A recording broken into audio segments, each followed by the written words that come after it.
देखिए हर खबर यहीं पर, सब्सक्राइब कीजिए TV9 भारतवर्ष। 900 साल बाद ऐसा सूर्य ग्रहण है, साल का सबसे लंबा या बड़ा सूर्य ग्रहण आप इसे कह सकते हैं। और सूर्य का 98.6% जो हिस्सा होगा वो इस बार सूर्य ग्रहण में ढक जाएगा। पूर्ण सूर्य ग्रहण 6 घंटे तक रहेगा। सुबह 9:15 पर यह सूर्य ग्रहण शुरू होगा। दोपहर 12:10 पर पूर्ण ग्रहण होगा। दोपहर 3:04 पर यह सूर्य ग्रहण खत्म होगा। तो सूर्य ग्रहण लगता कैसे है? सूर्य ग्रहण के बारे में कहते हैं कि जब पृथ्वी और सूर्य के बीच में चंद्रमा आ जाता है तो उस दौरान सूर्य ग्रहण लग जाता है। और इस बार वलयाकार सूर्य ग्रहण है, यानी कि सूरज के आधे हिस्से को, आधा हिस्सा कुछ ऐसे आप समझ सकते हैं, अगर आप प्रतिशत में समझने की कोशिश करें तो 98% जो हिस्सा होगा सूरज का, उसे चंद्रमा ढक देगा और इस वजह से अंधेरा छा सकता है। हमारे साथ ज्योतिषाचार्य जुड़े हुए हैं लगातार, जो हमें ये बतलाने की कोशिश कर रहे हैं कि किन राशियों के लिए इस बार का ये जो सूर्य ग्रहण है वो हो सकता है कि अशुभ हो। हमारे साथ ज्योतिषाचार्य जुड़े हुए पवन सिन्हा का मैं रुख करना चाहूंगी। पवन जी, इस बार कहा जा रहा है कि 21 जून यानी कि रविवार का जो दिन है, आषाढ़ी अमावस्या इस दिन रहेगी और ये जो है वो कोई बुरी खबर लेकर के आ सकता है। ये बुरी खबर जो है वो प्राकृतिक आपदा से जुड़ी हो सकती है या किसी और बड़ी संकट से जुड़ी भी हो सकती है। जी हाँ, ये बात बिल्कुल ठीक है, क्योंकि ये ग्रहण जो है वायु पर भी भारी है, इसलिए वायु में भी डिस्टरबेंस होगा और उसके साथ साथ पृथ्वी तट पर भी भारी है, वहां भी डिस्टरबेंस क्रिएट करेगा और जल पे भी डिस्टरबेंस क्रिएट चंद्रमा कर चुका है। तो मुझे ऐसा लग रहा है कि जम्मू कश्मीर की साइड में, NCR की साइड में या नॉर्थ ईस्ट में, मणिपुर, मेघालय या फिर दक्षिण और दक्षिण पश्चिम में यानी गुजरात या मालाबार कोस्ट पे कहीं चक्रवात, तेज हवाएं, तूफान या अर्थक्वेक आने की संभावना बन रही है। इसके साथ साथ एक और चीज, हम लोगों को अपने स्वास्थ्य का ध्यान ना केवल कोरोना से रखना है, इसकी दवाई बहुत जल्दी मिल जाएगी। मैं फरवरी से कह रहा हूँ और आप के चैनल से कहना शुरू किया था कि इसकी दवाई 30 जून तक कहीं ना कहीं बन जाएगी। लेकिन जल से भी कुछ रोग हो सकते हैं जिसका हमें बहुत ख्याल रखना होगा।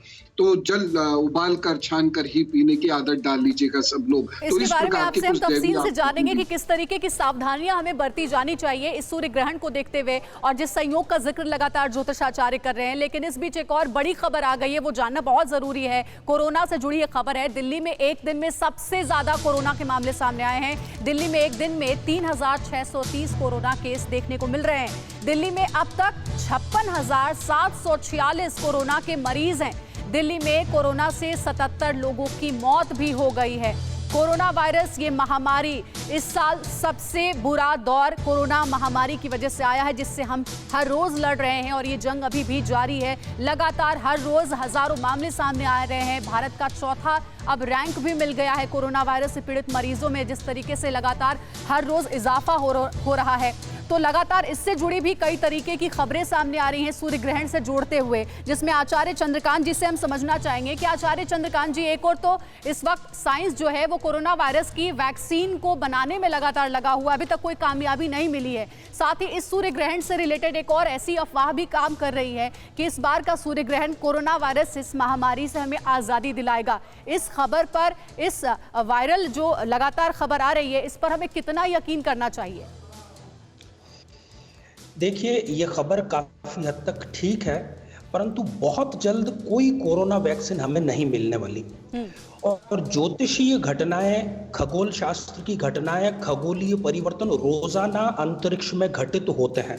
और मैं बहुत महत्वपूर्ण बात आपके चैनल के माध्यम से पूरे देश को, पूरी दुनिया को बतलाना चाहता हूं कि कल सूर्य ग्रहण है और परसों या 10-15 दिन में उसका रिजल्ट मिल जाए, इसकी आशा आप बिल्कुल भी मत रखिएगा। किसी भी प्रकार का कितना ही महाविनाशकारी जो सूर्य ग्रहण है, उसको रिजल्ट आने में कम से कम 3 से 4 माह का समय जाता ही जाता है, इसमें कोई दो राय नहीं है। ताकि हम इसको पकड़ के चलें कि जो भी इसके महाविनाशकारी परिणाम है वो अक्टूबर तक या उसके आसपास आना प्रारंभ होंगे। अब बात की ये महाविनाशकारी क्यों है, मैंने पहले भी इसके बारे में कहा कि दक्षिण एशिया में इसका सर्वाधिक प्रभाव रहेगा। दक्षिण एशिया मतलब पाकिस्तान, चीन, ताइवान, श्रीलंका, नेपाल, ये हमारे जो आसपास का भारतीय उपमहाद्वीप है उस पर। अब इसमें जो हमारे दो दुश्मन देश है, पाकिस्तान और चाइना, वो शैतानी हरकतों से कभी भी बाज नहीं आए हैं। मैं यहाँ पर बिल्कुल 3 या 4 मिनट में 7 ऐसी घटनाएं, 7 ऐसे कारण ज्योतिषीय विश्लेषण के माध्यम से जरूर बतलाना चाहूंगा कि क्यों वो हमारे भारत के पक्ष में रहेगा ये ग्रहण, और हमारे जो पड़ोसी हैं जिनकी नीयत खराब है उनके बिल्कुल ये खिलाफ रहेगा। सबसे पहला कारण, सामान्य तौर पर हर साल 4 ग्रहण होते हैं, उसमें सूर्य ग्रहण, चंद्र ग्रहण दोनों शामिल होते हैं, परंतु 2020 की यदि मैं बात करूं तो इसमें 6 ग्रहण घटित होंगे, और 6 ग्रहण घटित ये एक अतिवादी घटना है। जरूरत से ज्यादा जो घटना घटती है, जो अतिवादी, तो हम देखें कि अतिवादी और विस्तारवादी नीति किसकी है? चाइना की। वो हमेशा अपनी सीमाएं किस प्रकार से बढ़ाए, इसी के चिंतन में वो रहता है, तो ये उसके लिए खतरनाक साबित होने वाला है। बिल्कुल, तो ग्रहों के माध्यम से क्या कहता है इस बार का सूर्य ग्रहण चीन के लिए क्यों खतरनाक साबित होगा, ये हमें आचार्य जी बता रहे हैं और समझा रहे हैं। लेकिन इस बीच एक और अहम खबर आ रही है। परवाह देश की, सोमवार से शुक्रवार रात 10 बजे TV9 भारतवर्ष पर।